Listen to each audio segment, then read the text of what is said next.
Este día daremos un repaso general de la unidad 4, en la cual estábamos viendo las últimas 3 capas de lo que es el modelo OSI, que son las siguientes.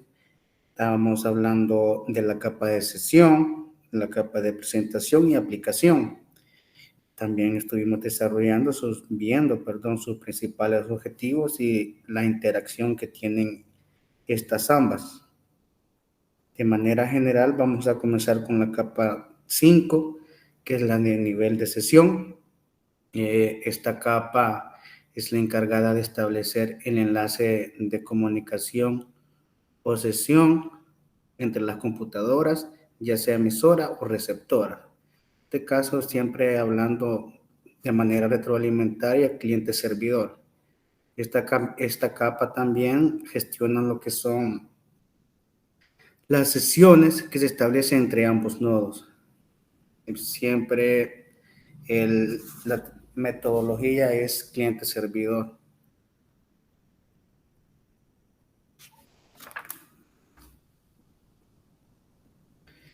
La comunicación en la capa de sesión, tenemos la estación de trabajo y tenemos que es el servidor. Vemos cómo ambas solicitan información y se responden de manera que la estación de trabajo envía una petición de servicio al servidor y el servidor accede a lo que es la petición. Anteriormente hablábamos también que la comunicación en esta capa se realiza mediante la identificación de los extremos de la sesión, el establecimiento de la conexión, la transmisión de datos y la terminación de la sesión. También esta capa de sesión es responsable de asegurar que los datos sean transmitidos en el orden correcto y que no se pierdan durante su transmisión. En conclusión, las comunicaciones en esta capa se realizan mediante el uso de protocolos que permiten su establecimiento, mantenimiento y finalización de las sesiones de comunicación entre dispositivos en una red. También aquí se garantiza que los datos sean transmitidos de manera confiable y en orden correcto, que valga la redundancia.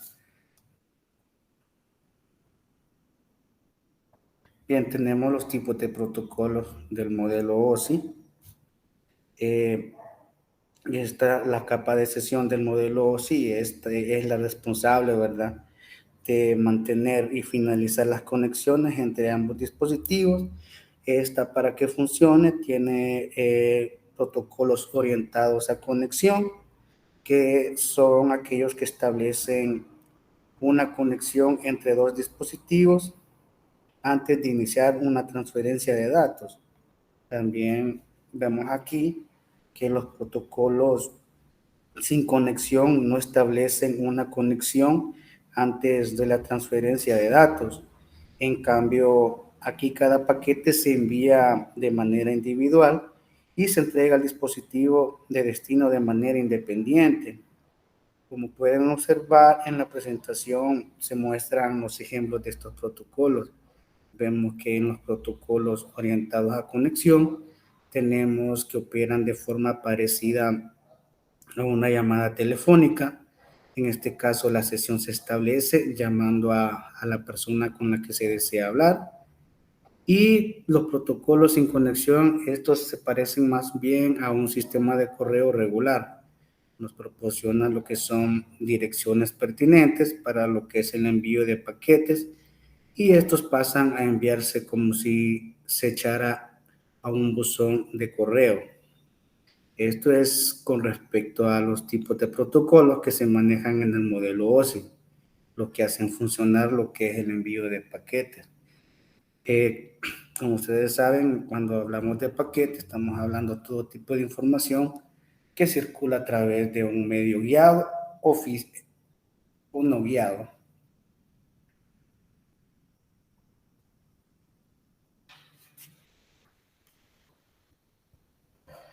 Bien, también aquí uno de los protocolos más utilizados aquí en la capa de sesión, entre otros, son los siguientes, los más comunes.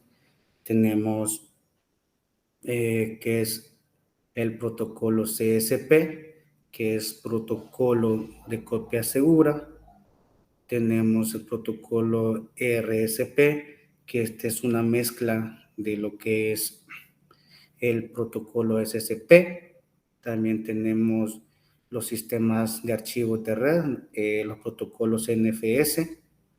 También tenemos los protocolos de páginas del servidor activo, retroalimentando también la función principal de estos protocolos CSP es proporcionar una forma segura de transferir archivos entre hosts remotos. Con respecto al protocolo RSP, hablábamos que esta es una mezcla del protocolo SSP, que la principal diferencia entre RSP y SSP es que el RSP no utiliza un cifrado con lo que es a la transferencia de archivos, lo que lo hace menos seguro que el protocolo SSP. Por esta razón se recomienda más utilizar el SSP en su lugar siempre que sea posible. La función principal también de los protocolos NFS es permitir a los sistemas operativos Unix y Linux compartir archivos en directorios de manera transparente y eficiente a través de una red. También tenemos que la función de los protocolos ASP es permitir la creación de páginas web dinámicas e interactivas que se adapten a lo que son necesidades y preferencias de los usuarios y proporcionar una experiencia web más rica e inmersiva. Cuando hablamos de inmersiva, estamos refiriéndonos a páginas o sitios web dinámicos, los cuales implementan un estilo CSS a nivel 3D e incorporan tecnología agradable a lo que es la vista del usuario, en cual nos dicen, tiene una buena interfaz y es adaptable, entonces yo voy a proceder a estar más tiempo interactuando en dicha web. Bien, esto es con respecto a los protocolos que se utilizan en esta capa de sesión.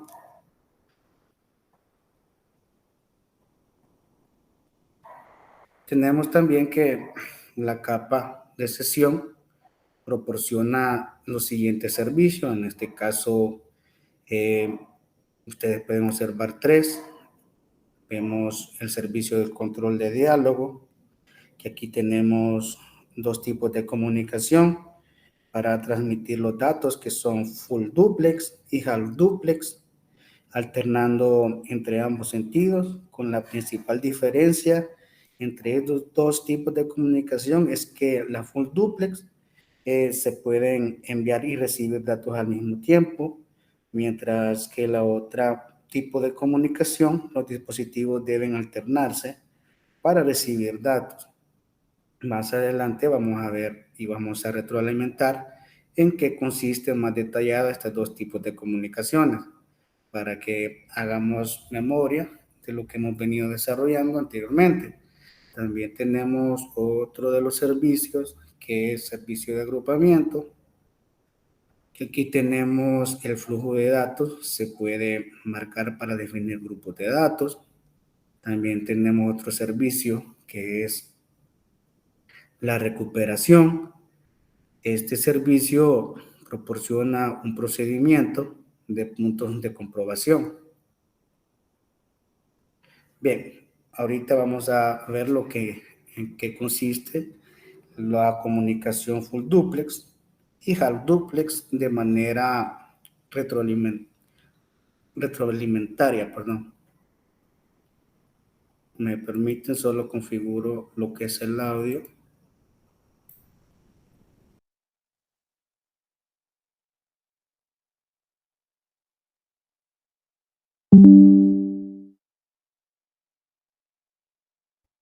Hola, en este video vamos a hablar sobre los mecanismos de transmisión que son simplex, half duplex y full duplex. Entonces, comencemos.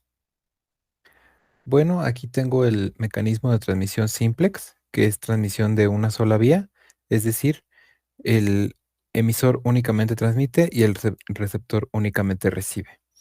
Y ejemplos de esto es ya sea la antena de la compañía que transmite radio, AM o FM, y la antena de la compañía que transmite televisión. Entonces, en estos, la compañía únicamente transmite y ya sea nuestro aparato de radio o nuestro aparato de televisión únicamente recibe. No hay manera en la que nosotros podamos contactar por el mismo medio de transmisión hacia la compañía que transmite. Entonces, por eso se dice que esta transmisión es de una sola vía, donde únicamente se transmite en un solo sentido desde el transmisor hacia el receptor. Otro ejemplo de esto sería un beeper, que es un aparato donde el emisor del mensaje llama a un teléfono, se conecta con una operadora y la operadora toma el mensaje, la compañía transmite ese mensaje al aparato receptor y el receptor recibe ese mensaje de texto, pero no hay manera en la que el aparato receptor pueda entrar en contacto con el transmisor. ¿Ok? Entonces es también una comunicación de una sola vía. Aquí tengo la comunicación half duplex, que es una transmisión bidireccional, pero que no es simultánea. Es decir, que por unidad de tiempo, solo una estación puede transmitir a la vez. Y aquí vemos este ejemplo. Tenemos en los walkie-talkies un transmisor, que es uno de los radios, y apretamos el botón y entonces se convierte en transmisor y envía la señal hacia el receptor, ya sea un radio o más radios que estén dentro de la misma frecuencia. Y cuando otro de los equipos se quiere convertir de receptor a transmisor, aprieta un botón y de aquí ya puede transmitir a todos los demás equipos que están fungiendo como receptores. ¿Qué pasa si dos equipos quieren ser transmisor al mismo tiempo? Pues no se puede, ocurre una colisión y el canal de comunicación queda inoperable en lo que se restablece, en lo que se estabiliza. Ejemplos de esto, pues lo que veíamos son los radios de walkie-talkie. También tenemos las redes interconectadas con hubs y las redes inalámbricas. Aquí tengo el ejemplo de una red interconectada con hubs y aquí tenemos el transmisor. Y en la unidad de tiempo número 1, este funge como el equipo que va a emitir la señal. Esa señal llega al hub, el cual la regenera y la transmite hacia todos los demás que estén conectados hacia él. Y entonces todas las estaciones que estén conectadas en el hub, en cualquiera de sus puertos, van a recibir la misma señal.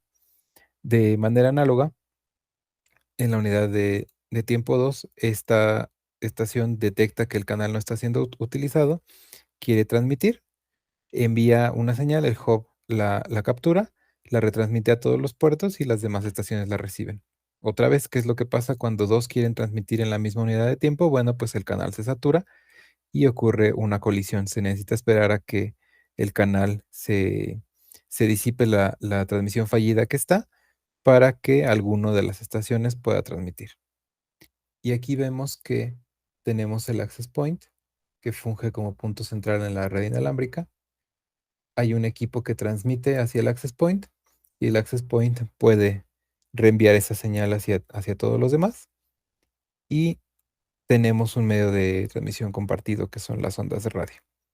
Y entonces, para que otra estación cambie de receptor hacia transmisor, pues hay otra unidad de tiempo en la cual se transmite y el access point puede redirigir la información.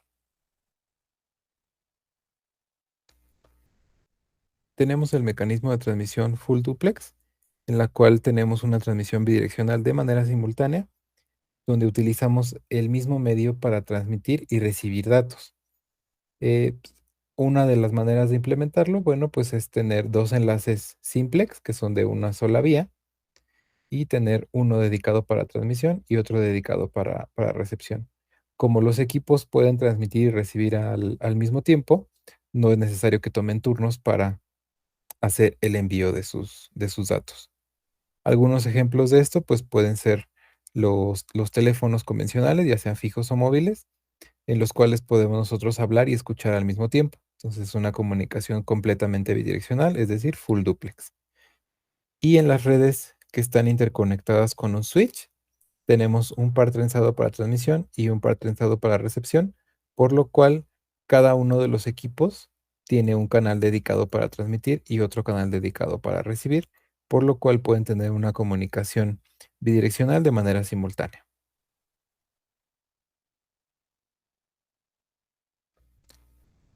Hay maneras de simular full duplex sobre un enlace half duplex y pues tenemos dos principales tipos, que es una que se llama división de tiempo, donde tenemos un solo enlace half duplex, pero se hace manejar como si fuera full duplex. ¿Cómo se realiza esto? Bueno, pues el transmisor y el receptor utilizan la misma frecuencia. La comunicación se intercala entre distintas unidades de tiempo. En la unidad de tiempo número uno va a transmitir. En la unidad de tiempo número 2, el otro va a transmitir y así sucesivamente. Entonces, requiere que los equipos sepan de cierta manera que estén sincronizados para saber cuál es el turno que les toca para transmitir o recibir datos. Y como estamos solamente dividiendo por las unidades de tiempo, este mecanismo es más simple. Tenemos otro mecanismo que se denomina división de frecuencias, en el cual se utiliza cierto rango de frecuencias para la transmisión y cierto rango de frecuencias para la recepción. Y el ancho de banda este rango de frecuencias va a depender del ancho de banda del medio de transmisión que tengamos y las frecuencias de transmisión son independientes de las frecuencias de recepción. Como estamos hablando aquí de que los datos se envían en el dominio de la frecuencia y no en el dominio del tiempo, pues este sistema es más complejo, aunque es menos propenso a tener interferencia.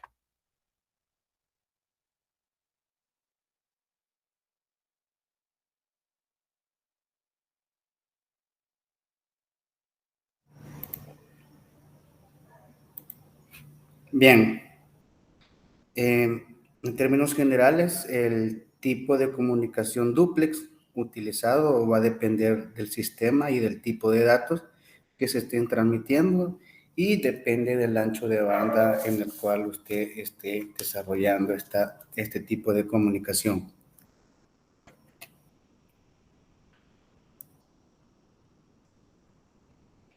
Bien, ¿cómo surge la capa de sesión? La capa de sesión surge como una forma de organizar y sincronizar el diálogo y controlar el intercambio de datos. La sesión nos permite el transporte ordinario de datos como lo hace la capa de transporte, pero también proporciona servicios mejorados que son útiles en algunas aplicaciones. Se podría usar una sesión para que el usuario se conecte a un sistema remoto de tiempo compartido o para transferir un archivo entre dos máquinas.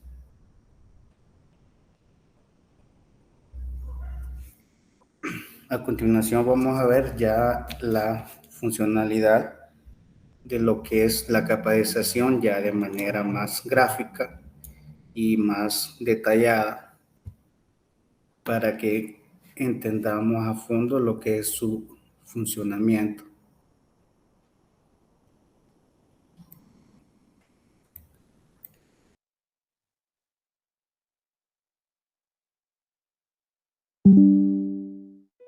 Muy bien, como recordarán, la capa de sesión es la quinta capa del modelo OSI.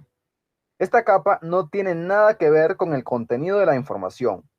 Lo que sí le interesa a esta capa es establecer una comunicación previa con las aplicaciones que van a recibir la información en el destino. En otras palabras, la capa de sesión se encarga de establecer, controlar y terminar las sesiones de comunicación entre las aplicaciones de los sistemas que se estén comunicando.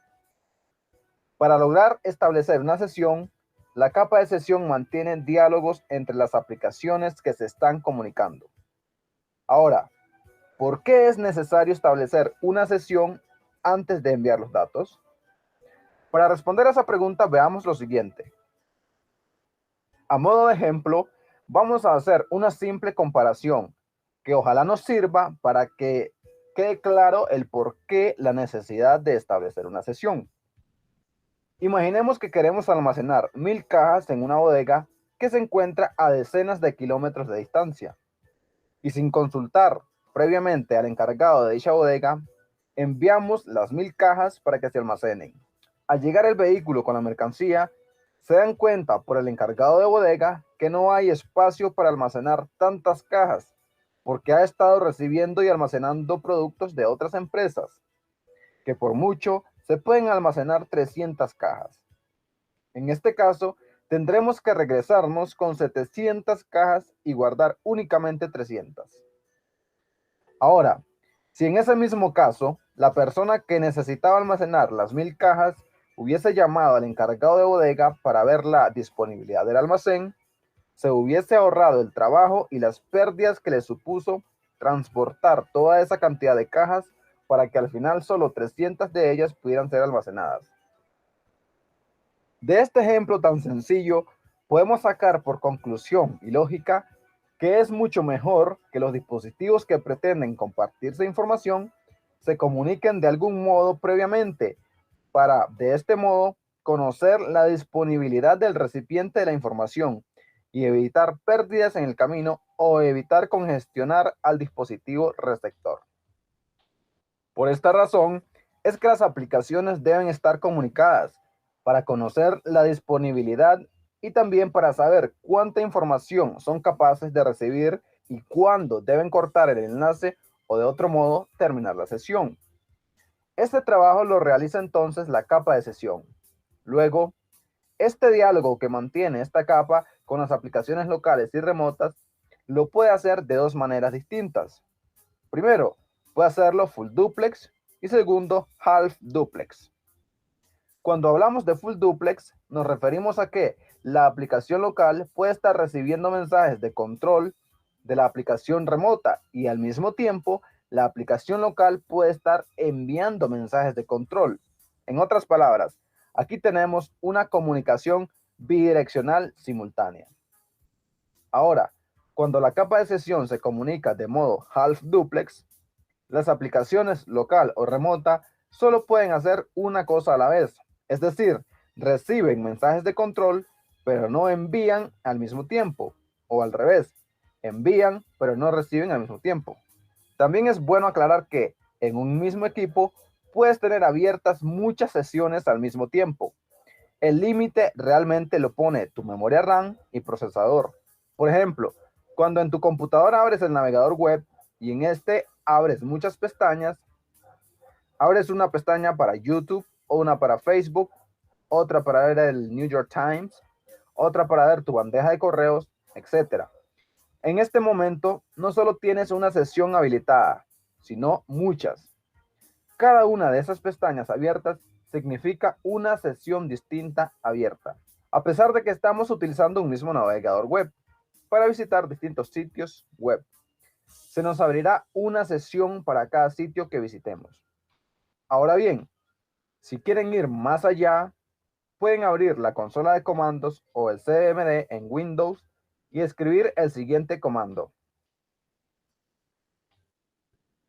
Por ahora, no se preocupen por tratar de interpretar cada línea que les aparece en la consola. Más adelante, mientras avancemos en este canal, hablaremos de este fabuloso comando que acabamos de digitar. Pero les aclaro que cada una de esas líneas que pudieron ver en la consola pertenecen a una sesión distinta que puede estar abierta o cerrada en nuestro computador. Mientras más servicios que requieran una conexión a la red estemos corriendo en nuestra computadora, más sesiones se nos abrirán. Y por último, veamos algunos protocolos que funcionan en la capa de sesión. Y bien, mis queridos Teammasters, esto es todo por la capa de sesión. Recuerden anotar la sílaba que los hará ganar el curso intensivo de redes, el cual además los ayudará a ganar la certificación Cisco CCNA. Por acá les comparto la siguiente sílaba. Espero que la información que les comparto sea de mucha ayuda. Recuerden, si tienen dudas, comenten. Si tienen sugerencias de temas interesantes, igual háganmelo saber en los comentarios. o pueden visitar nuestra página de Facebook e Instagram. Ahí también pueden preguntar directamente. Si les gusta este canal, hagámoslo crecer juntos. Ya tú sabes cómo. Muy bien. Como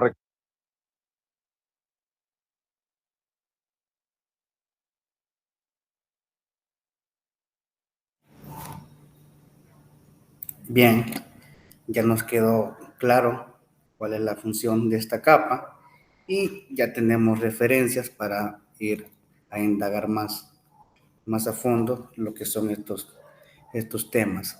Bien.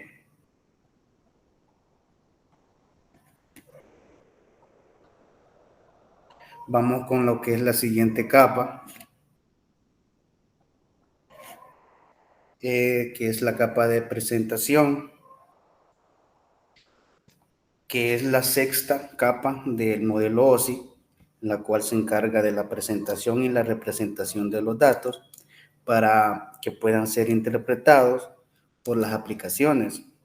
Esta capa también se encarga de la sintaxis y la semántica de la información, como por ejemplo la codificación y comprensión de datos, como también la conversión de caracteres y la encriptación de la información.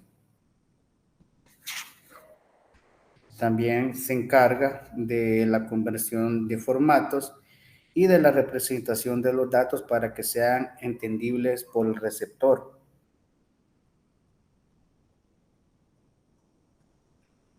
Bien, los términos y conceptos de la capa de presentación, como hablábamos en la clase anterior, tenemos que es un traductor y también aquí se ve lo que es los cifrados de datos. Tenemos que sirve como traductor porque la capa de presentación se considera traductor en el modelo OSI porque su función principal es la de traducir y transformar la información que se encuentra en un formato determinado en otro formato que pueda ser interpretado por la aplicación de destino. También con respecto al cifrado de datos, la capa de presentación puede utilizar técnicas de cifrado para proteger la confidencialidad de los datos durante la transmisión a través de la red.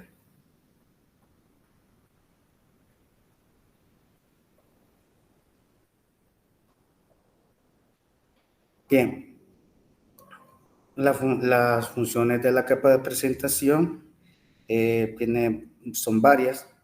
La función principal de esta capa de presentación es que nos asegura que los datos que se transmiten entre los sistemas finales estén en el formato correcto y sean interpretados por la misma.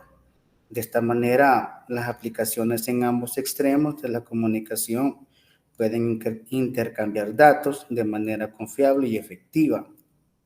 Dentro de las operaciones de la capa de presentación tenemos lo que mencionábamos anteriormente, que es el formateo de datos. Esta actúa como un traductor entre diferentes tipos de códigos. Esta capa se encarga de dar formato a la información para que se pueda ser visualizada o impresa de manera adecuada. Por ejemplo, convierte los caracteres en formato que puede ser entendido a la hora de visualizar los datos.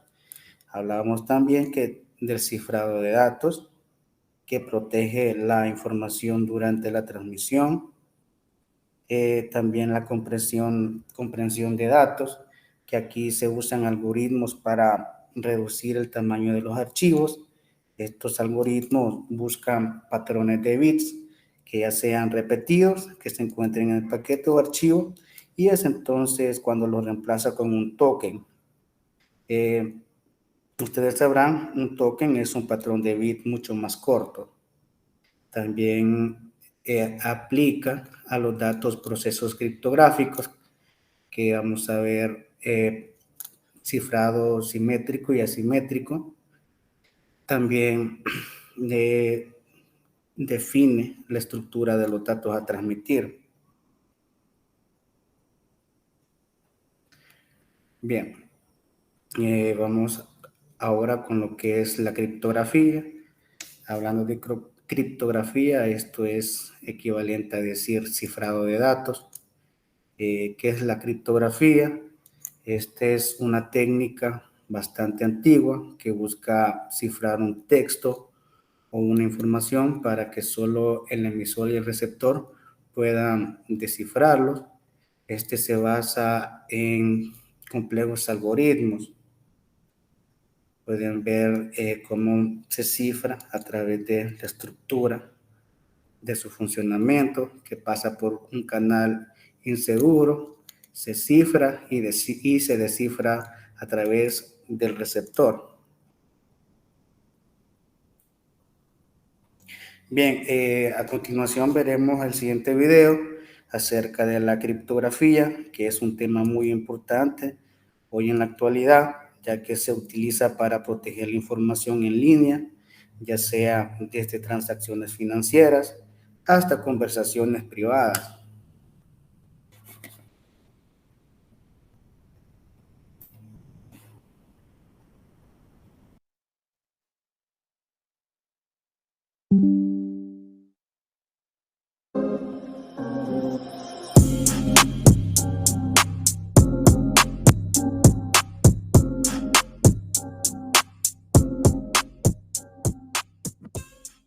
Bueno, entonces aquí entramos a los detalles de cómo funciona la encripción, tanto de algoritmos simétricos como algoritmos asimétricos, ¿verdad?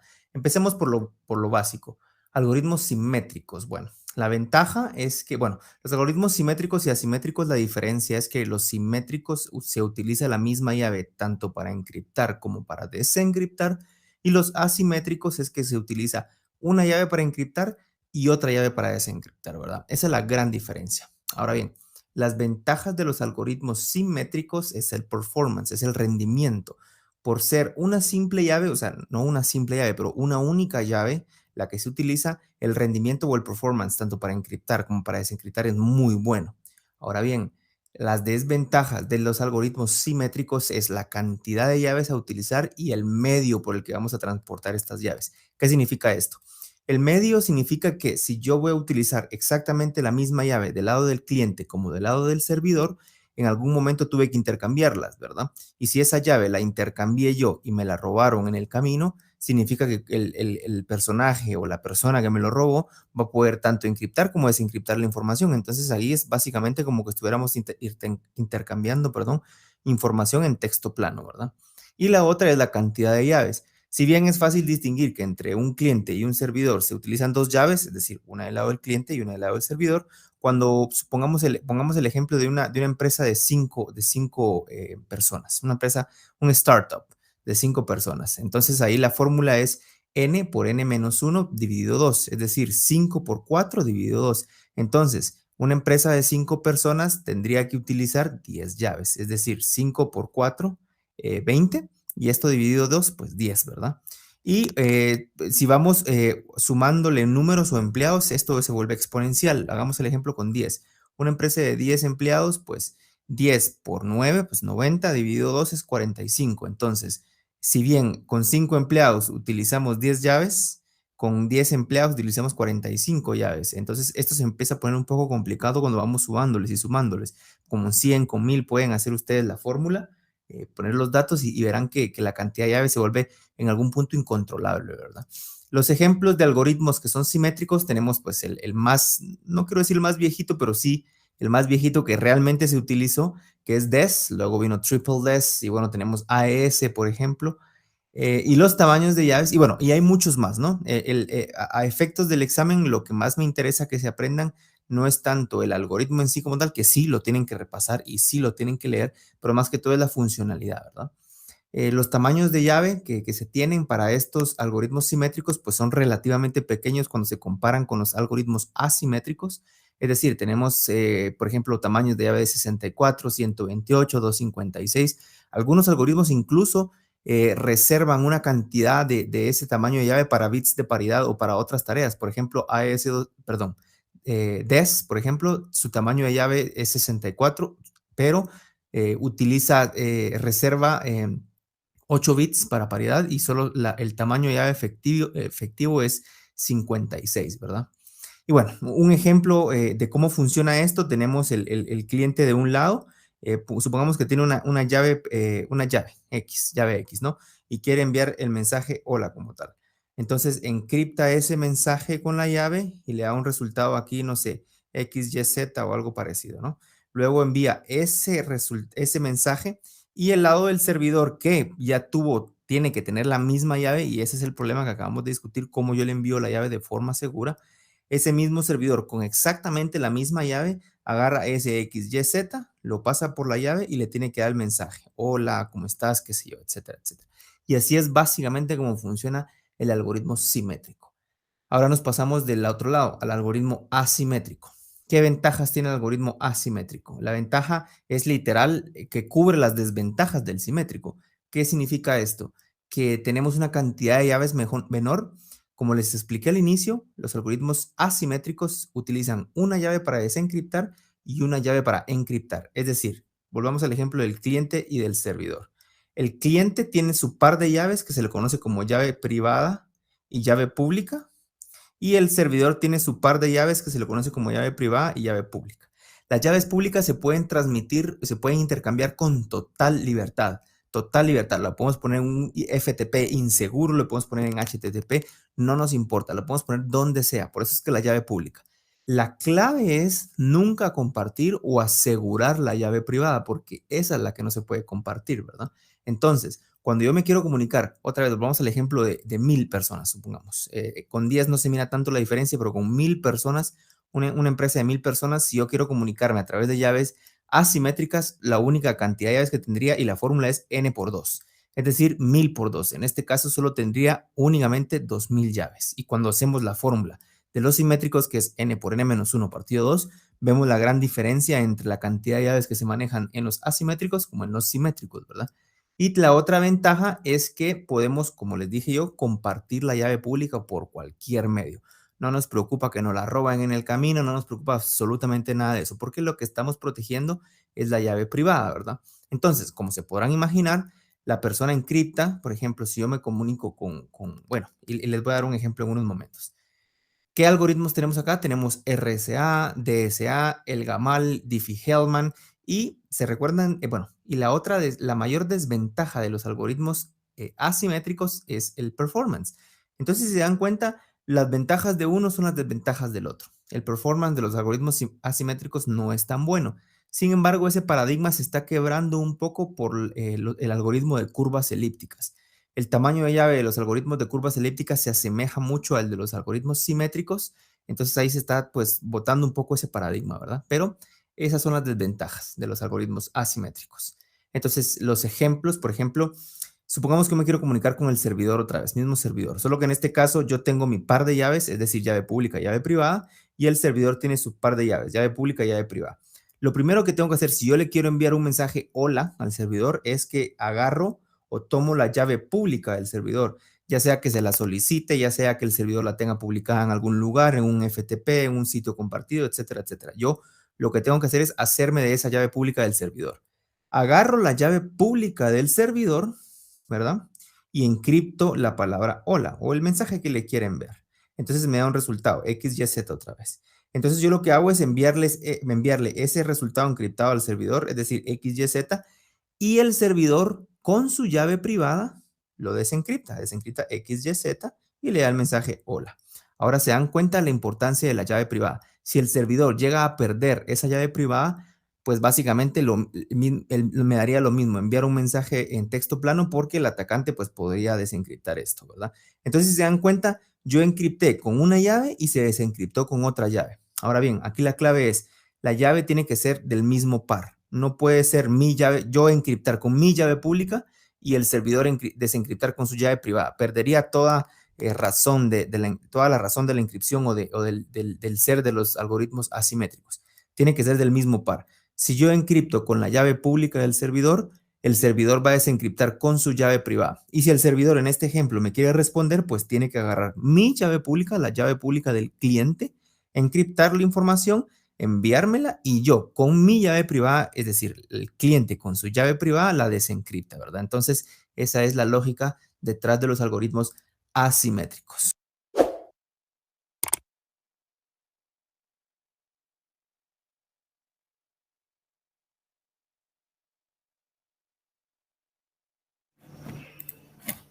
Bien, espero que se haya comprendido de la mejor manera lo que son estos tipos de cifrado, el cifrado asimétrico y el simétrico. Bien, aquí tienen un par de programas informáticos diseñados para proteger la privacidad y la seguridad de la información mediante el uso de técnicas como la que estábamos viendo anteriormente, de cifrado y cifrado. Vemos aquí que tenemos los protocolos, mirábamos anteriormente en la clase pasada los protocolos HTTP y la diferencia entre estos, que igual son los que nos mantienen seguros a la hora de navegar en la telaraña mundial, que es la red de Internet. Tenemos aquí que es el software de VeraCrypt, que es un programa de código abierto que permite cifrar discos duros completos y particiones o dispositivos USB. También tenemos el otro software que es AppScript, que es un programa de cifrado de archivos que se integra con el explorador de archivos de Windows, lo que hace que sea más fácil cifrar y descifrar archivos. Y tenemos acá el típico, que creo que todos lo hemos, o lo utilizamos, mejor dicho, que es el zip, que se utiliza para comprimir archivos e información. Bien. Y claro, tenemos a BitLocker, que ya no los trae Windows incorporado, el cual, si ustedes quieren estar más protegidos en lo que es su ordenador, los invito a que activen este programa y van a estar más seguros con respecto a la información en sus ordenadores. Bien, ¿qué significa que una web empiece con estos protocolos HTTPS? Bien, hablábamos anteriormente que los protocolos HTTPS es muy esencial para garantizar, ¿verdad?, lo que es la privacidad y la seguridad de los usuarios cuando navegamos en la web. Es en especial en los casos donde tenemos que hacer transacciones financieras o accesos a correos electrónicos o datos sumamente confidenciales. Bien, vamos a indagar más acerca de estos dos protocolos porque son con los que nos topamos en el día a día cuando navegamos por la red.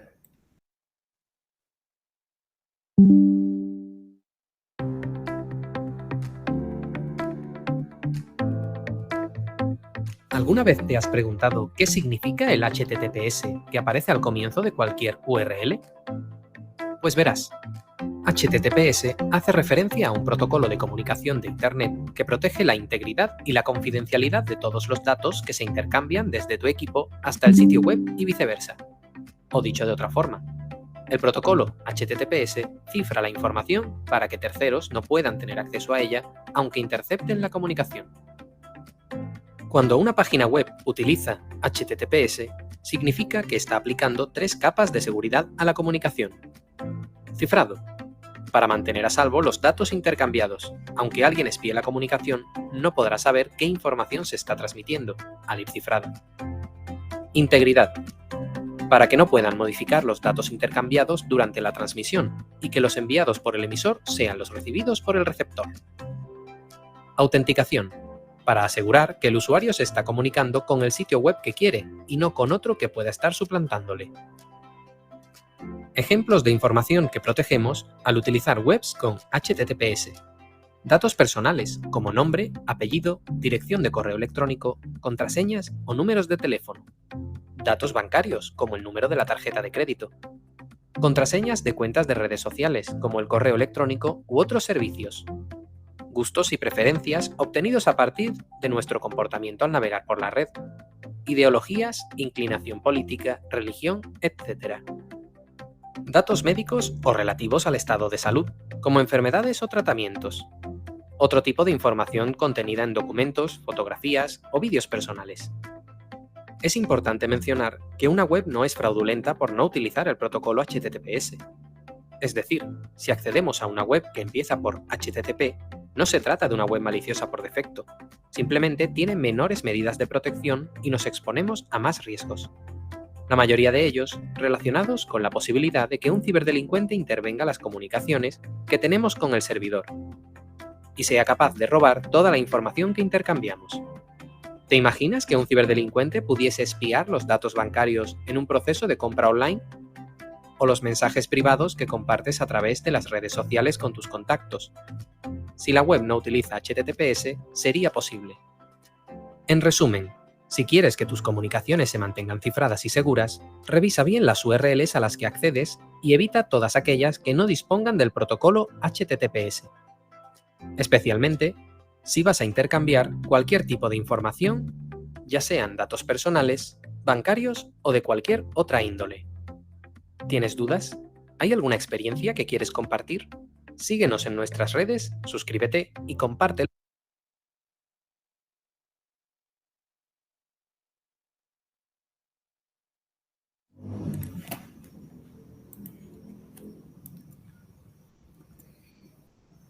Bien, ya casi vamos a ir finalizando. Vamos con lo que es la capa de aplicación. Espero que se comprenda de la mejor manera todo lo que hemos desarrollado en esta unidad. Porque les traigo bien que visualicen estos videos, porque sé que solo estar pasando diapositivas es algo un poquito tedioso. Entonces, para que se capte mejor el mensaje, he traído a bien lo que es mostrarles lo que son una serie de videos para que nos quede más claro cada concepto y las terminologías que estamos tocando en esta unidad 4, perdón.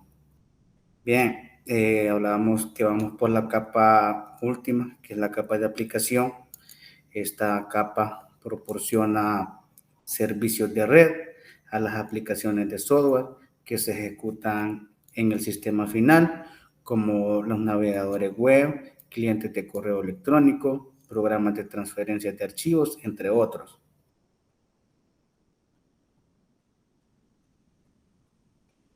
Bien, ahora tenemos lo que es comparación del modelo OSI y el modelo TCP/IP. Como hablábamos en la clase anterior, los profesionales en redes utilizan el modelo OSI y el TCP/IP para comunicarse tanto verbalmente como mediante documentación técnica escrita.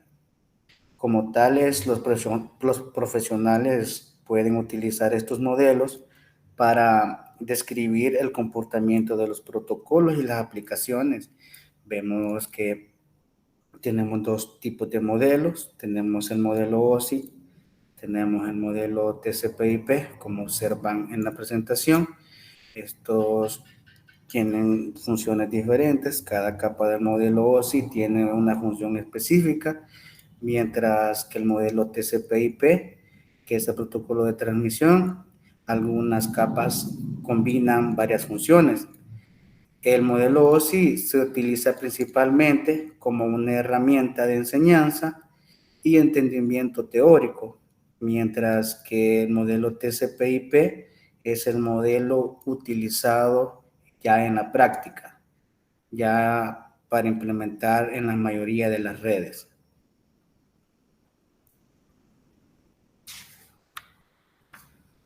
Bien, tenemos la función de la capa de aplicación. La capa de aplicación define las aplicaciones de red y los servicios de Internet estándar que puede utilizar un usuario. Estos servicios utilizan la capa de transporte para enviar y recibir datos. Aquí también existen tantos protocolos como aplicaciones distintas, y puesto que continuamente se desarrollan nuevas aplicaciones, el número de protocolos crece sin parar, pero los principales que se manejan en esta capa son los siguientes. tenemos los protocolos de aplicación TCP/IP. Las funcionalidades de los protocolos de esta capa TCP/IP se adaptan aproximadamente al esquema de 3 capas superiores del modelo OSI, que es la de aplicación, la de presentación y la de sesión, que son las capas 5, 6 y 7 del modelo OSI, que se utilizan como referencias para proveedores y desarrolladores de software de aplicaciones y para fabricar productos como lo que son exploradores web que necesitan acceder a las redes. Tenemos aquí que la capa de aplicación proporciona protocolos de servicios de sistemas de nombre. Me disculpan, tengo interferencia. Bien, como les mencionaba, en esta capa se nos brindan servicios de sistemas de nombre, que aquí tenemos el protocolo DNS, que es un protocolo que resuelve nombres de Internet en dirección IP. También tenemos servicios de configuración de red. Aquí vemos 2 protocolos. Tenemos el protocolo Bootstrap, que es un protocolo que es precursor del protocolo de DHCP. Es un protocolo de red que se utiliza para obtener información de la dirección IP durante el arranque. Tenemos el protocolo de DHCP, que es protocolo de configuración dinámica de host. Se utiliza para asignar direcciones IP y direcciones de máscara de subred, ya sea también gateway predeterminados y de servidores de DNS a un host. También tenemos servicios de correo electrónico, que aquí tenemos que funcionan los siguientes protocolos, que es el SMTP, que es un protocolo simple para la transferencia de datos, de correos. Este protocolo transfiere mensajes y archivos adjuntos de correo electrónico. También tenemos el protocolo de oficinas de correo, que es POP, que utilizan más que todos los clientes de correo electrónico de un servidor remoto. Y tenemos el siguiente protocolo, que es el IMAP, que es un protocolo de acceso a mensajes de Internet. Este otro protocolo se utiliza para recuperar un correo electrónico. También esta capa nos proporciona servicios de transferencia de archivos, en los cuales vemos que tenemos el protocolo FTP y tenemos el protocolo TFTP, que ya creo que ya nos quedó claro en qué consisten estos protocolos, que son más que todo de transferencia de archivos de datos. Y por último tenemos los servicios web. Aquí entra lo que es los protocolos que acabamos de ver anteriormente a través del video, los protocolos de cifrado, de transferencia de hipertexto, que son el HTTP y el HTTPS.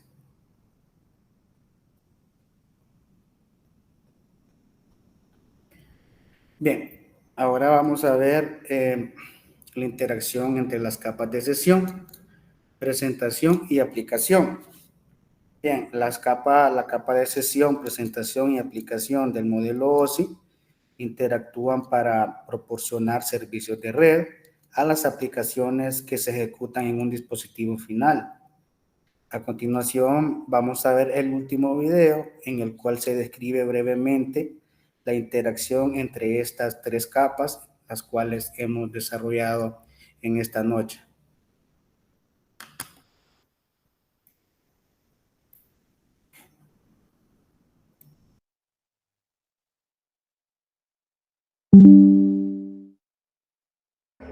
Modelo OSI. El modelo OSI está conformado por 7 capas que permiten la comunicación entre equipos. En esta ocasión veremos las últimas 3 capas del host. La capa aplicación es la capa destinada a la interacción con el usuario final. Recibe las acciones o datos que esperará la siguiente capa. La capa aplicación realiza los servicios a aplicaciones de red. World Wide Web y el servicio de enlace a las capas inferiores. Esta capa hace uso de protocolos TCP/IP, contando con protocolos como DNS, con el propósito de poder localizar y direccionar estos equipos mundialmente. HTTP, que permite las transferencias de información en la World Wide Web. DHCP, mediante el cual un servidor DHCP asigna dinámicamente una dirección IP y otros parámetros de configuración de red a cada dispositivo en una red para que puedan comunicarse con otras redes IP. Y el protocolo FTP para la transferencia de archivos entre sistemas conectados a una red. La capa presentación es la encargada de la representación de la información, permitiendo que los equipos puedan tener diferentes representaciones internas de caracteres, números, sonido o imágenes, y que estos sean reconocibles por otros equipos. Esta capa realiza los servicios de formateo de datos para traducir el código ASCII y el código EBCDI. También realiza el servicio de cifrado para asegurar los datos durante la transmisión, y el servicio de comprensión de datos para reducir el tamaño de los archivos mediante el uso de algoritmos para detección de patrones. La capa de sesión se encarga de controlar el diálogo entre las aplicaciones de los sistemas finales mediante mecanismos. La capa presentación realiza servicios como el control de diálogo mediante control full duplex y half duplex. También realiza el servicio de agrupamiento para marcar y definir grupos de datos, y el servicio de recuperación, la cual proporciona un procedimiento de puntos de comprobación para el reenvío de datos en caso que haya ocurrido un fallo en la transmisión. En resumen, en conjunto, las tres capas permiten la captura, traducción, cifrado y definir la ruta de envío de los datos o acciones hechas por los usuarios en cualquier aplicación.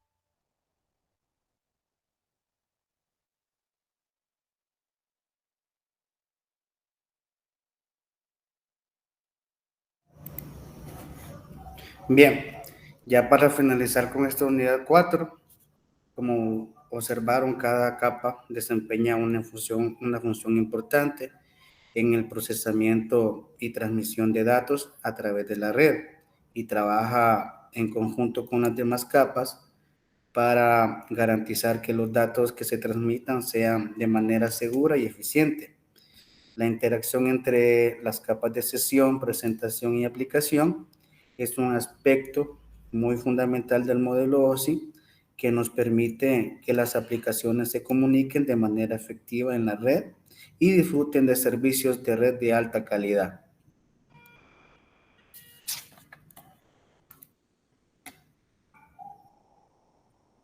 Bien, y aquí tenemos ya lo que es la tarea 2.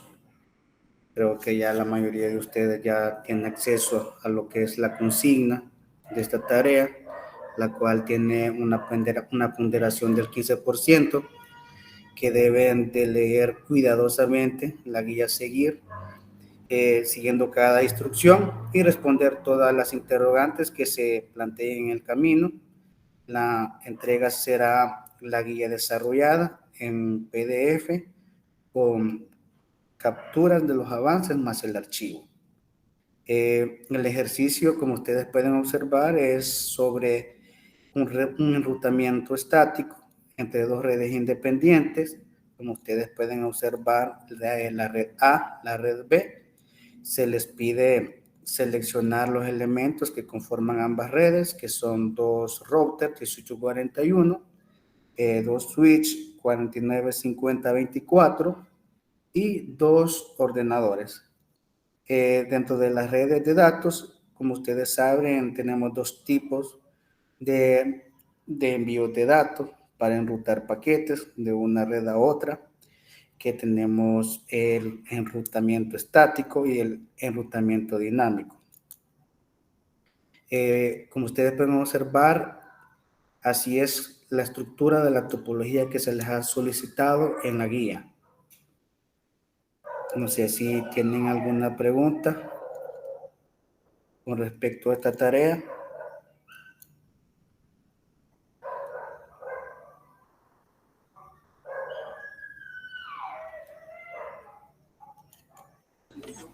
No, solo hay que hacer según los pasos que dice la rúbrica, aunque algo sádica, porque hay una parte donde dice Sí, lo estaba leyendo hace ratito. A pesar que es un gran logro que he llegado a esta parte. Es algo atenuante, ¿no? Pero sí se puede hacer la tarea, no está tan complicada, solo es de poner atención a lo que han puesto en la guía y hacerlo exactamente como lo dice en la guía, porque caso contrario no va a funcionar. Claro, y disculpas por el caso con respecto a esa situación que me estaba comentando. Pues para compensar eso, lo que yo les voy a mandar es un video de apoyo que yo sé que les va a ayudar mucho para la comprensión de lo que es esta guía, para que no tengan ninguna dificultad a la hora de desarrollarla. Así que yo estaría enviándoles el video. Adelante, Andrés. Solo a preguntarle, perdón, pero yo creo que eso iba a decir, te quité las palabras de la boca, que más o menos cuando estaría compartiendo el material de apoyo para estar pendiente, ¿verdad? Y si lo pudiera compartir por WhatsApp. Sí, claro. Ahora mismo, al terminar la clase, yo les envío lo que es ese video para que se guíen y puedan entender más detallado lo que es la guía. Y sí, yo sé que ahí se les pide alguna serie de pasos más que son por medidas que no son, para que no se repitan procesos, se les solicita que repitan los procesos nuevamente. Entonces, bueno, de mi parte ha sido todo por el día de ahora. Damos por finalizado lo que es la unidad 4. Espero que hayan captado cada contenido más a detalle, porque la intención es esa, ¿verdad? Que comprendamos cómo funciona esto, lo que es la arquitectura del modelo OSI y el modelo TCP/IP. Adelante, Jaco, vi que levantó la mano. Sí, solo lo último, perdón, ingeniero, que si de igual manera nos va a compartir este material, esta presentación. Ah, sí, claro, perfecto. Ah, de acuerdo, muchas gracias. Bueno, entonces si no hay más preguntas, solo quedo pendiente con proporcionarles la información acerca de la tarea extracurricular que ya se encuentra en plataforma. Espero le echen una ojeadita y si tienen alguna consulta me la hacen llegar